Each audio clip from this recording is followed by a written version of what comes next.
Buenas noches, son las 19:30. Desde la esquina de la información en la Ciudad de México los saludamos en Opiniones Encontradas, el programa que conduce regularmente mi compañero y amigo José Buendía. Hoy los saluda esta noche Gerardo Galarza, soy director editorial adjunto del periódico Excelsior, y como siempre en Opiniones Encontradas tenemos temas polémicos, tenemos temas para debatir, para platicar, para comentar. Hoy específicamente vamos a hablar del crecimiento de la inseguridad en la Ciudad de México, esta gran megalópolis en donde cotidianamente nos acostumbramos a la violencia, pero esta violencia que ha ido en aumento tanto en lo que se llama delincuencia común como en aquella generada por el crimen organizado. Este es el tema de nuestra charla de esta noche, y vamos a platicar en los próximos minutos. Como siempre debatimos en Opiniones Encontradas. Bienvenidos, y aquí estamos como siempre. 3 casos de inseguridad en la Ciudad de México causaron polémica en diversos sectores del país en los últimos días. Uno de ellos fue el secuestro y asesinato de la ciudadana española María Villar Galaz, secuestrada a mediados de mes en Santa Fe, al poniente de la ciudad, y su cuerpo hallado después en el Estado de México. Otro caso que causó polémica fueron las denuncias sobre inseguridad y giros negros en la emblemática colonia Condesa, en la delegación Cuauhtémoc, que derivaron incluso en amenazas contra periodistas. Y uno más fue un doble robo a automovilistas en Periférico, y en el que los delincuentes aprovecharon el intenso tráfico de la hora pico para cometer el atraco. De acuerdo a datos oficiales de la Secretaría de Seguridad Pública, el 41.5% de acciones que los policías capitalinos realizan está relacionado con el robo de vehículo, y el 24.7% adicional al robo a transeúnte. Patricia Mercado, secretaria de Gobierno de la Ciudad de México, afirma que no hay ninguna zona de la ciudad que esté fuera del control de las autoridades. El gabinete trabaja de manera general y atiende algunas áreas de manera especial, porque sabe cuáles son los focos rojos en materia de seguridad, afirmó Patricia Mercado, secretaria de Gobierno de la ciudad. Mientras que el secretario de Seguridad Pública local, Iram Almeida Estrada, dijo que el recorte de más de 900 millones de pesos en seguridad pública impedirá la compra de equipamiento para la policía, y pidió aumentar pena por uso y portación de armas para que los presuntos delincuentes no obtengan pronta libertad, y rechazó la presencia de crimen organizado en la ciudad. Ya estamos de regreso en Opiniones Encontradas para iniciar nuestro programa de hoy.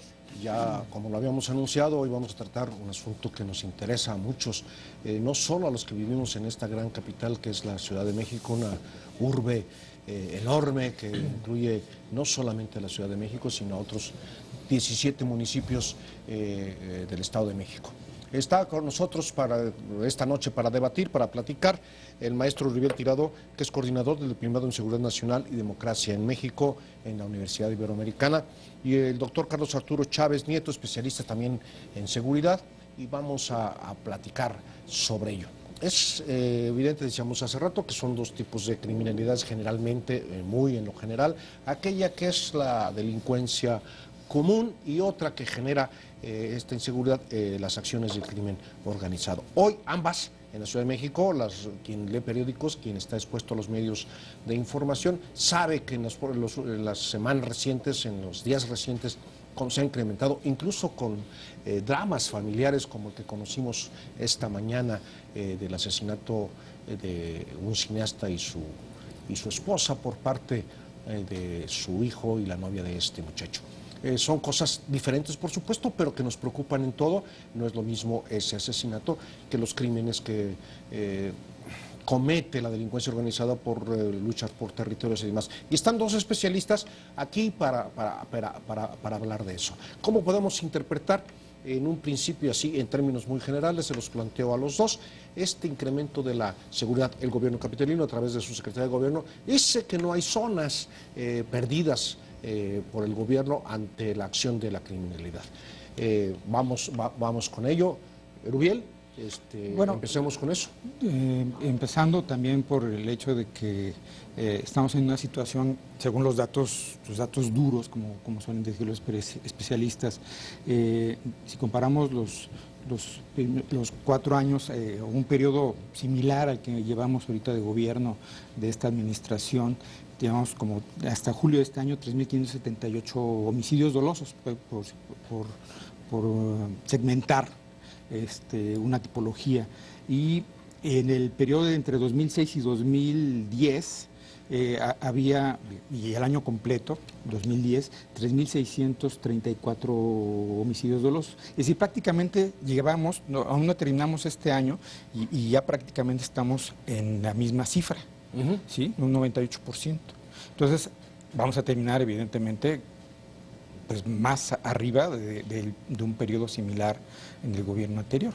Entonces, eso ya nos habla, tomando en cuenta además este delito, de que estamos en una situación complicada, ¿no? Crítica. Y yo diferenciaría, aunque ya es muy difícil establecer una tipología dura, bueno, que el doctor nos podría también explicar entre qué delitos están o no asociados a una criminalidad organizada y otras que simplemente es un crimen ordinario, ¿no? A veces las fronteras se empiezan a diluir y no sabemos exactamente cómo se empiezan a vincular, ¿no? Que eso también es complicado, ¿no? Y el otro hecho, como bien comentabas, Gerardo, la postura oficial. La postura oficial es de que aquí prácticamente no pasa nada, o todo está bajo control, y la verdad es que no estamos tan ciertos y seguros, no solamente por la percepción, y las encuestas eso lo dicen, y más allá de la percepción, los datos duros, ¿no? No basta, desde mi punto de vista, decir que tenemos una ciudad vigilada, que sí, lo hay cerca de 18 o 20 mil cámaras en toda la ciudad, hay cerca de 90 mil policías y de la Ciudad de México, sin contar obviamente que este es un asiento de poderes federales y que también interactúan agencias federales y militares, ¿no? Entonces eso aparentemente tendríamos que concluir que estamos seguros, pero eso no necesariamente es cierto. Y si bien no enfrentamos la paradoja de que estamos siendo muy vigilados, pero eso no nos hace más seguros. ¿Sí me explico? Sí, por supuesto. Es una gran paradoja. Claro. Muy bien. Doctor Chávez, ¿cómo diferenciar lo que decía Erubiel y hasta dónde, por un lado, cómo diferenciar el asunto de la delincuencia común y la delincuencia, digamos, del crimen organizado, de las mafias de poder?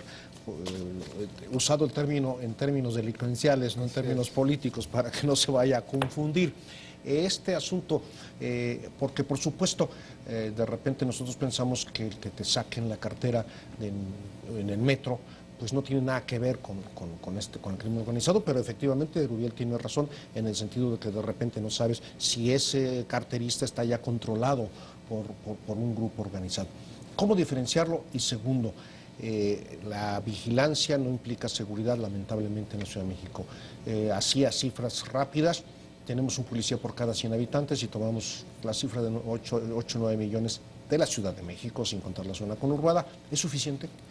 Desafortunadamente estamos ante una situación complicada que vivimos día a día, y los datos duros que se proporcionan, pues realmente sabemos que no son lo que específicamente se tiene que evidenciar, ¿no? Hay mucha gente que sufre un delito. Hay una cifra negra de delitos. Exacto, veámoslo así como cifra negra. Que es muy alta, es más del 90%, muy alta, obviamente, ¿no? Y obviamente esto es por el propio miedo que tiene, ¿no? La persona afectada al denunciar. Y obviamente esto es derivado de todo lo que ya conocemos, ¿no? Y si a eso le agregamos la metodología, que es también cuestionable, claro, la oficial, y es más grave, porque si las cifras oficiales van al alza, con todo y el sesgo que tienen, es decir, podemos decir que la realidad es mucho más fuerte que lo que nos están reconociendo oficialmente. Sí, aquí el punto importante es que nos encontramos ante este problema derivado de que no tenemos confianza en las autoridades, ¿no? Es una realidad. Al final del día, la primera pregunta que me hacían, ¿cómo diferenciamos delincuencia organizada de delitos comunes, ¿no? Pues es muy claro, los delitos están clasificados con base en la ley establecida para tal efecto, ¿no? Lejos de lo que esté estipulado, reglamentado, podemos apreciar que aunque esté debidamente, ¿cómo decirlo?, abordado, interpretado y además regulado, no es suficiente. ¿Por qué? Porque el mecanismo que aplica las sanciones o el que vigila el que se viva en una sociedad en armonía, realmente, como todos lo sabemos, pues está inmerso en corrupción, ¿no? Entonces, esto implica que la gente no tenga confianza en las autoridades, y lo que decía el maestro es una realidad. La mayoría de la gente no denuncia un hecho delictivo por miedo, primero al delincuente y segundo a la propia autoridad, ¿no? Entonces... Y a veces está por comodidad, hay que decirlo, ¿no? Pues eso depende, ¿no? Porque depende del delito del que se trate. Si te roban tu celular, que es un delito, Claro. y que es parte de las estadísticas o debía ser parte de las Así estadísticas, de repente dices, bueno, Por no, supuesto. aunque implica cosas terribles el hecho de que puedan usar mal Claro. mal Pero usar tu bueno, celular. Vamos más allá, ¿no? Los delitos que pueden ser un poquito más trascendentes, ¿no? En los cuales no hay otra opción más que seguir con la secuela que arroje la denuncia de este delito. Entonces, aquí lo importante creo que debemos resaltar que tenemos una ciudad vigilada, efectivamente, tenemos un sistema penal, desde mi punto de vista, correcto, pero lo que nos lleva a no tener un éxito al respecto es la aplicación de estas normas. ¿Quién las aplica? Podemos ver que se han hecho varios intentos en nuestra ciudad por tratar de minorizar este tema en cuanto a la delincuencia.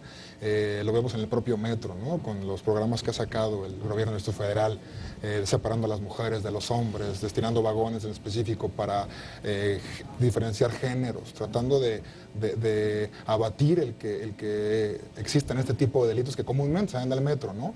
Hay delitos que son muy evidentes, ¿no? Los que vemos en la televisión, y otros que suceden todos los días, como usted bien citaba el ejemplo del celular, y que pues no están denunciados muchos de ellos por comodidad o por cualquier otra situación que, repito, es resultado de que no tenemos una solución concreta, clara y sobre todo un antecedente de que se haya sido, ¿no? Si tuviéramos un antecedente de que nuestras autoridades respondieran de forma correcta al llamado de la ciudadanía en busca de justicia, considero que serían más explotadas, serían más utilizadas. Pero si al primer funcionario que nos enfrentamos para poder denunciar un delito, vamos con el temor de que pueda suceder, iniciando con ese propio funcionario, ¿qué confianza puede tener la ciudadanía, ¿no? Repito, y quiero ser muy enfático en el tema de que el sistema está diseñado para efecto de que se genere justicia. Nuestro sistema penal está hecho para eso, para que no quede ningún delito impune. Sin embargo, es importante darnos cuenta de esto, ¿no? Sin embargo, los índices de impunidad a nivel nacional, y hay un reflejo en la Ciudad de México, la impunidad es el 98%, de los delitos que se denuncian, no de los que ni siquiera de los que no se denuncian. Ahora, perdón, antes de seguir, yo les planteo a los dos la misma pregunta. Generalmente, así muy rápido, se cree que la inseguridad crece, la comisión de delitos crece por dos circunstancias: la crisis económica o la propia impunidad al cometer delitos.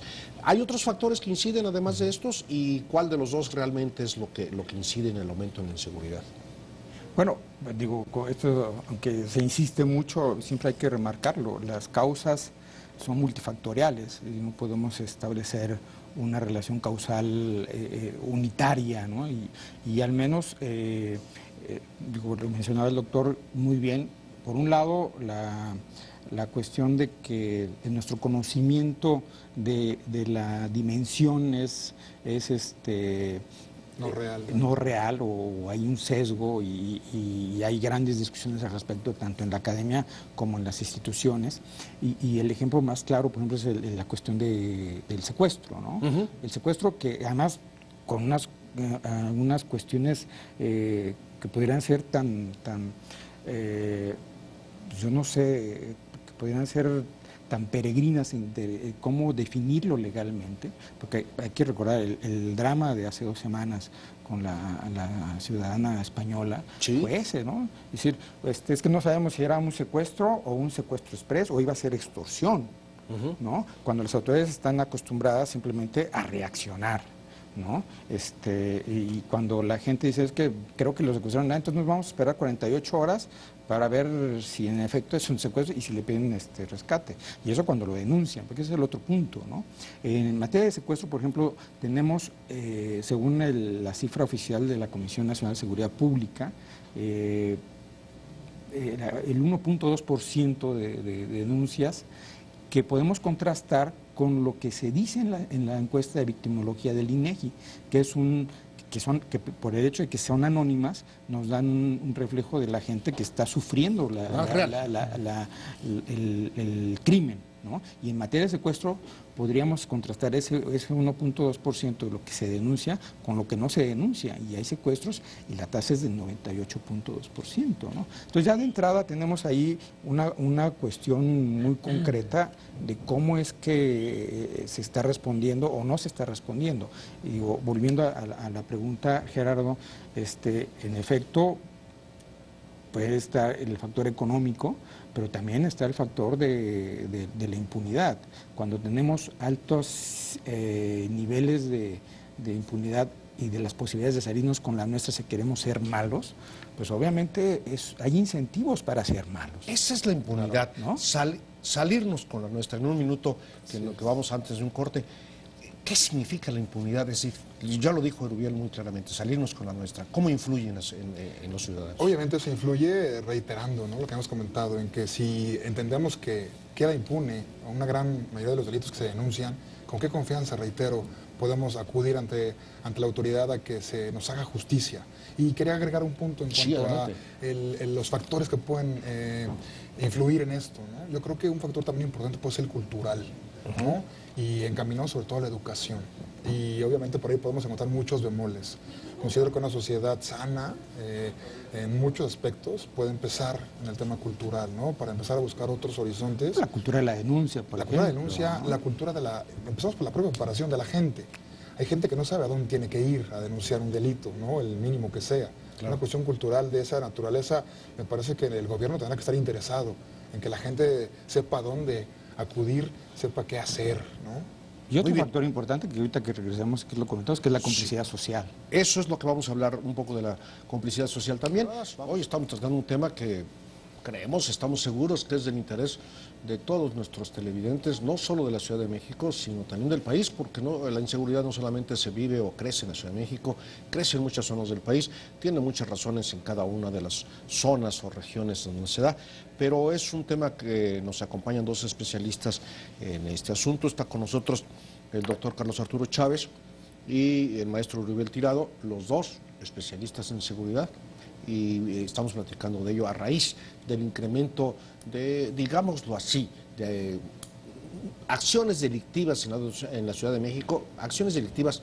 digamos, mediáticas, porque ocurren todos los días y a veces los medios no nos ocupamos de todos y cada uno de los delitos que se someten porque se volvieron costumbre. El doctor Chávez, antes del corte, hablaba también, además de la impunidad, además de la crisis económica, además de la falta de procuración de justicia, que hay autoridades encargadas de ellos, hablaba de algo muy específico. Es un asunto cultural también el asunto de la inseguridad ciudadana. Un asunto cultural, como yo le hacía la broma en el corte, decía, te va a ir como le fue al presidente de la República cuando habló de la cultura de la corrupción, pero efectivamente él explica, y le voy a pedir que lo explique para todos ustedes, cómo los ciudadanos, nosotros mismos, es decir, nosotros los ciudadanos, no tenemos una cultura de la denuncia, no tenemos una cultura de la persecución del delito, no tenemos una cultura de la seguridad, y que, pues por supuesto, que la procuración de la justicia es responsabilidad de la autoridad, pero nosotros como ciudadanos también tenemos ciertas cosas que ver, a veces por comodidad, a veces por miedo, a veces por falta de tiempo, por lo que sea, no seguimos con nuestras denuncias o ni siquiera las hacemos. Doctor, explíquenos el asunto, cómo es el problema de la cultura o de la no cultura frente a la inseguridad. Propiamente dicho, es real. Desafortunadamente, el tema cultural en cuanto a denuncia de los delitos que suceden en nuestra ciudad, al menos, propiamente no está desarrollado, ¿no? No existe un indicador claro que permita a la ciudadanía accesar a esa seguridad o a esa denuncia del delito del cual se trate, ¿no? Yo he insistido mucho tiempo en el tema de abonar a esto, en el tema de la cultura, repito, respecto a la denuncia, pero que no se va a poder hacer si no empezamos por una cuestión cultural, no nada más del denunciante, sino de quien aplica esa sanción al delito, ¿no?, al delincuente propiamente dicho. Es un poco repetitivo el tema que voy a citar, pero ¿con qué confianza o con qué certeza podemos, conociendo nuestros medios hoy, nuestras autoridades, con qué confianza podemos acudir como personas que nos cometieron un delito a denunciarlo? además de la cultura, pues existe el temor fundado, repito, de que no se dé seguimiento, de que es un trámite engorroso para todo el mundo. Y esta cosa que por supuesto estoy de acuerdo con ello, pero que se está repitiendo frecuentemente. Por supuesto. La falta del debido proceso, por ejemplo. Sí, y bueno, cuánta gente hemos visto que se logra atrapar por el delito que cometió y que por cuestiones procesales salen, ¿no?, en determinado tiempo, por no llevar una justicia. Es el otro extremo de la punta del problema, ¿no? Por un lado, las capacidades institucionales para aprender y castigar debidamente a la gente, conforme a derecho, evidentemente. Y por otro lado, como dice el doctor Ben, esta parte de nuestra cultura de la denuncia, ¿no?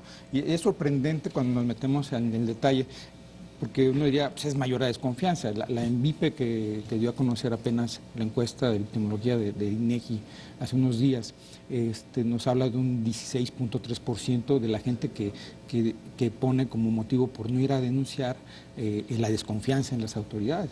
Pero es más todavía la gente que considera el 33% que es una pérdida de tiempo. Y si cruzamos, por ejemplo, esta información entre ese 33% de los que consideran pérdida de tiempo, con algo que hace rato comentábamos y que podemos denominar como complicidad social, es decir, somos ciudadanos que atestiguamos delitos. Y lo que pasa es que nos hemos hecho también de la vista gorda como parte de nuestra negación, es decir, y solamente nos quejamos cuando nos está afectando directamente, pero cuando le preguntamos a la gente cuando ven presenciar lo que pasó hace unos días en Reforma y Periférico, es un ejemplo muy claro, percibimos la comisión de un delito y preferimos no meternos, ¿no? Y cuando preguntamos si la gente ha atestiguado delitos y su comportamiento ante la comisión de un delito, puede resultar que nos hacemos cómplices, ¿no? El maestro Rubiel Tirado, nomás para ubicarlo, habla precisamente de estos asaltos que se están multiplicando en la Ciudad de México, aprovechando el tráfico de la ciudad, el tráfico vehicular, en donde uno tiene que pararse, no porque esté el alto, pero también los altos son aprovechados, sino porque simplemente pues no avanzan los automóviles y entonces personas, presuntos delincuentes en motocicletas, en bicicletas o caminando llegan, amenazan a los automovilistas y si le roban lo que tiene en el reloj, la cartera, el portafolio, la laptop que puede traer en su automóvil, cualquier cosa, las bolsas de la ciudad, llama mucho la atención, más allá del secuestro, más allá del homicidio, más allá de todo. Hablamos de dos términos, complicidad social, los ciudadanos como cómplices, que vamos a regresar con el doctor Chávez con él, y también otra situación que se ha estado dando en la Ciudad de México y que los ciudadanos lo vemos al revés, lo vemos con mucho gusto, esta justicia por propia mano, sobre todo en los asaltos, digamos, en el transporte público, los famosos microbuses. Nos acompañan dos especialistas sobre el tema, el maestro Rubiel Tirado y el doctor Carlos Arturo Chávez. Hablábamos ya de la probable, digámoslo así, complicidad también de los ciudadanos en el asunto del aumento en la inseguridad por falta de una cultura de la denuncia, por falta de una cultura de apego a la ley y también la impunidad, las crisis económicas y demás.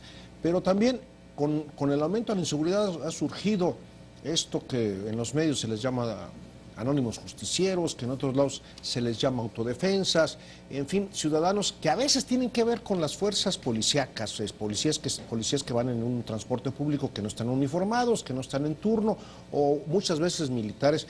¿Y qué ha ocurrido? Que pues en defensa de otros ciudadanos asesinen a los presuntos delincuentes, como al revés, ciudadanos o estos personajes que intentan hacer justicia por mano propia resulten asesinados por los delincuentes. Es otro fenómeno que se está dando. Por supuesto que es problema de la inseguridad, pero ¿es parte de la estadística de la inseguridad? No es parte de la estadística de la inseguridad, por desgracia, y yo creo que también, por desgracia, tenemos una especie de sobreentendido de parte de la autoridad, como bueno, pues es algo que ocurre, ya ni modo, y ni modo que voy a castigar a que se hizo justicia por propia mano.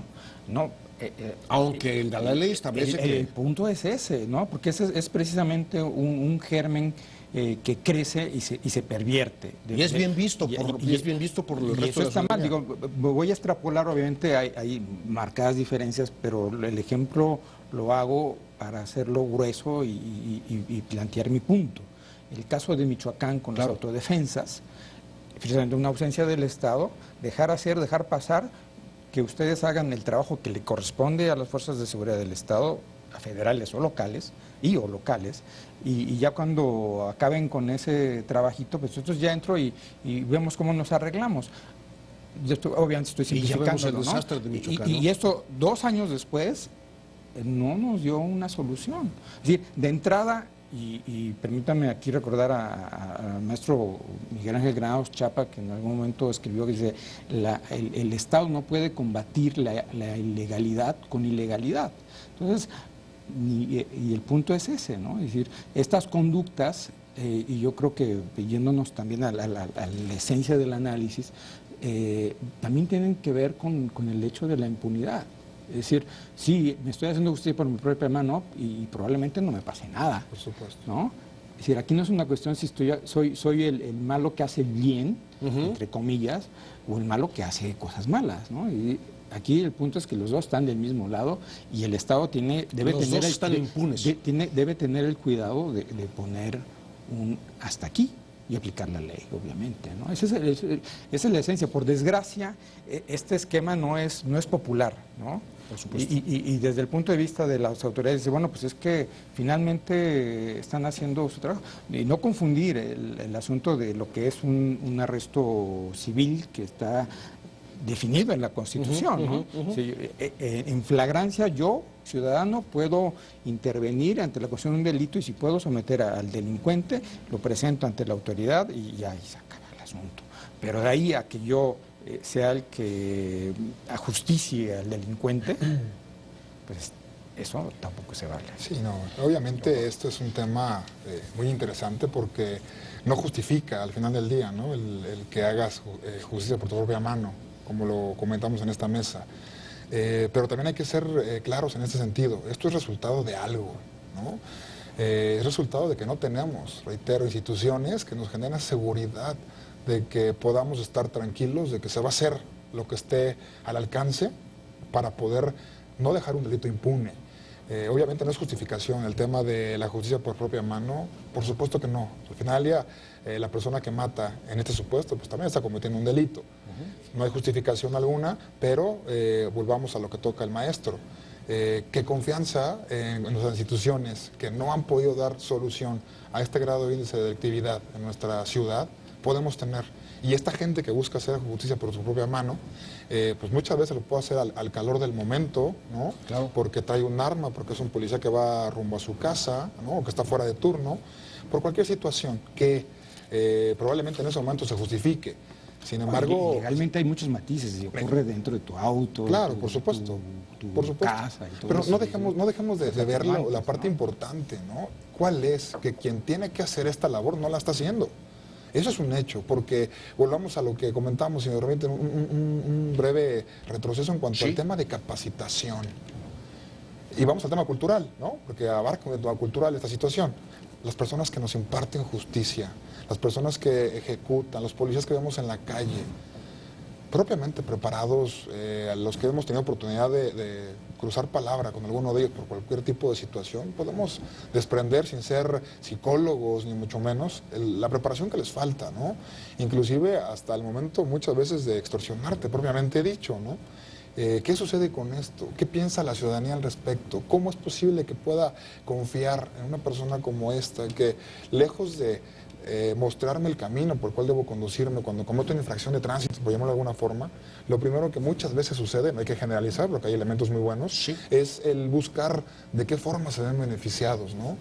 ¿Cómo es posible que esto también suceda? son explotados? Porque eso también hay que decirlo. Hay un sobreexplotamiento de la fuerza policial, de los elementos que están en la calle, de los que los tienen en ¿Qué es la turnos parte, digamos, malos, débil de que la además, impartición de la justicia, desde ¿no? algún punto de vista y para muchos especialistas, también son vulnerados en sus derechos laborales. Tenemos más allá, perdón, las percepciones que ellos tienen, ¿no? El salario que perciben. Sí. Comparémoslo con otros países y es un sueldo irrisorio. Y si a eso le añadimos el aprecio, por no decir desprecio social al que están Se sometidos. nos va a acabar el tiempo y no hemos tocado todo el tema, y a mí me interesa, y a ustedes también yo sé que les interesa, el asunto de la actuación del crimen organizado en la Ciudad de México. Vamos a partir rápidamente. Parece ser que no hay un cártel dominante, por lo menos por lo que se sabe en las estructuras de la Ciudad de México, como puede ocurrir en alguna ciudad de la provincia o incluso con estados. Pero evidentemente hay una interacción de cárteles. Ese es el otro punto, y yo creo que hay que abordarlo y debatirlo, ¿no? Porque una cosa es que las autoridades nos digan, somos muy seguros y no tenemos el problema del crimen organizado y el narcotráfico en la Ciudad de México. Y hay que diferenciar, obviamente esta es una terminología que uso para diferenciarlo, y no es necesariamente académica, en el que el hecho de que no exista el dominio de un cártel o de varios en ciertas zonas de la ciudad, no quiere decir que no exista la presencia del crimen organizado y del narcotráfico en la Ciudad de México. El corredor, por ejemplo, Polanco, Condesa, Roma, muy de moda, en el narcomenudeo es una muestra de eso. O ¿no? Tepito por otra parte. Tepito con otro tipo de dinámicas Tepito, ciudad y de universitaria. interacción. Y si nos vamos más allá, a ver, empezamos a ver con estas zonas conurbadas que son limítrofes con el Estado de México, Iztapalapa, la central de Abastos. Esa documentación nos revisa los periódicos de los últimos 5 o 6 años, van a encontrar cosas con el cártel de los Beltrán Leiva, ¿no?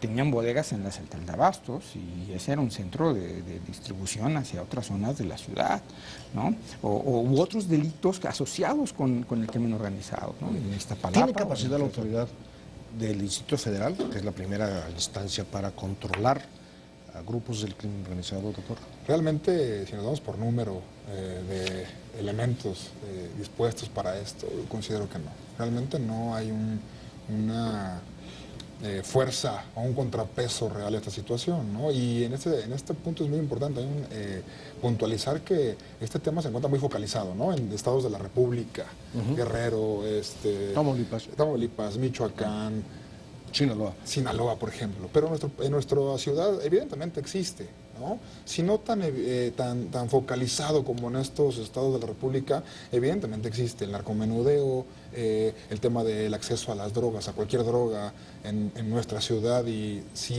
no existían estas drogas en la ciudad, ¿cómo es que llegaron? A través, obviamente, de una delincuencia organizada que logró no son distribuidores independientes. Por supuesto, no son, y aunque lo fuesen, no son freelancers. No son freelancers. No existe en la casa de cada quien un laboratorio, ¿no? Para poder hacer estas cosas. Evidentemente hay participación de los grandes carteles en este lugar, ¿no? Bueno, algo mucho importante, cuando hablamos de crimen organizado, hablamos de complicidad con las estructuras del poder por local. supuesto. Ahí la dejamos. Lamentablemente el tiempo se nos está acabando, tenemos ya muy poquito tiempo. Como ustedes ven, el tema nos da para mucho más. Te invitamos a seguir cuestionando la información con los siguientes videos.